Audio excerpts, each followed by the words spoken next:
Apakah jabatan publik milik rakyat atau milik keluarga?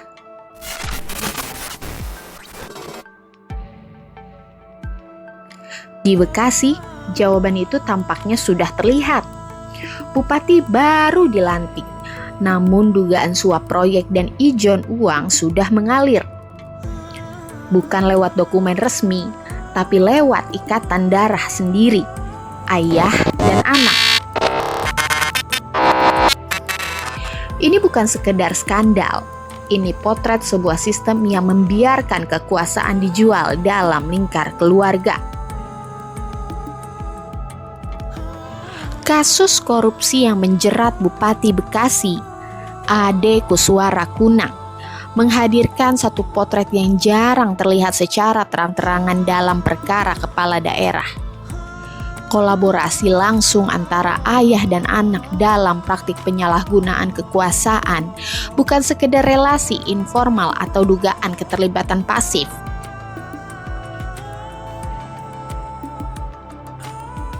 Melainkan hubungan keluarga yang menurut konstruksi perkara KPK berperan aktif dalam aliran uang suap proyek.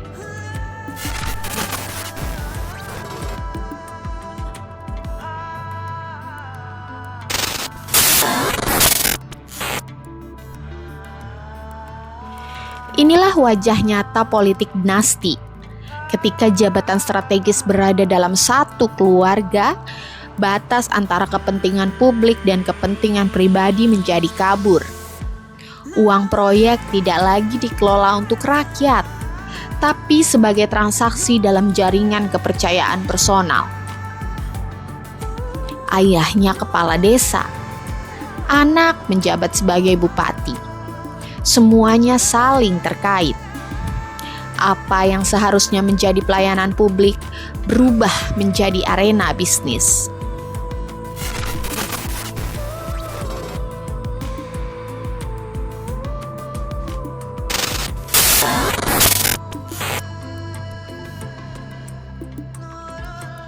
Dan masyarakat, mereka menunggu. Setiap keterlambatan proyek adalah janji yang gagal. Setiap anggaran yang tersedot ke kantong pejabat adalah fasilitas publik yang tidak terwujud. Mereka tidak hanya kehilangan uang negara, mereka kehilangan hak mereka atas pelayanan dasar. Inilah sisi yang jarang terlihat dari korupsi. Bukan hanya nominal di rekening, tapi kehidupan sehari-hari yang tergerus.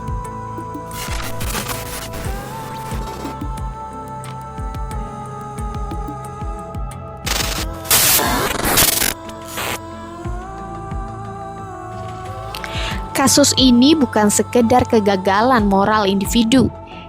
Ini kegagalan sistem. Pengawasan internal yang lemah, aturan konflik kepentingan yang tipis, dan budaya politik yang permisif membiarkan uang publik mengalir bebas. Sistem tender, inspektorat, DPRD, semua mekanisme pengawas seolah diam ketika jaringan keluarga menguasai jalur distribusi proyek. Ini lebih dari sekedar skandal. Ini alarm bagi setiap warga bahwa demokrasi bukan hanya tentang memilih pemimpin lewat kotak suara, tapi tentang menuntut transparansi dan akuntabilitas. Bahwa ketika jabatan publik diperlakukan sebagai aset keluarga, yang dirugikan bukan hanya negara, tapi seluruh rakyat. Maka kita harus bertanya lagi, untuk siapa kekuasaan itu sebenarnya? Apakah ia milik rakyat atau telah menjadi hak waris bagi mereka yang duduk di kursi kekuasaan? Kasus Bekasi mengingatkan kita jawaban atas pertanyaan ini, menentukan masa depan kota dan masa depan kita bersama.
Download Tribun X sekarang. Menghadirkan lokal menjadi Indonesia.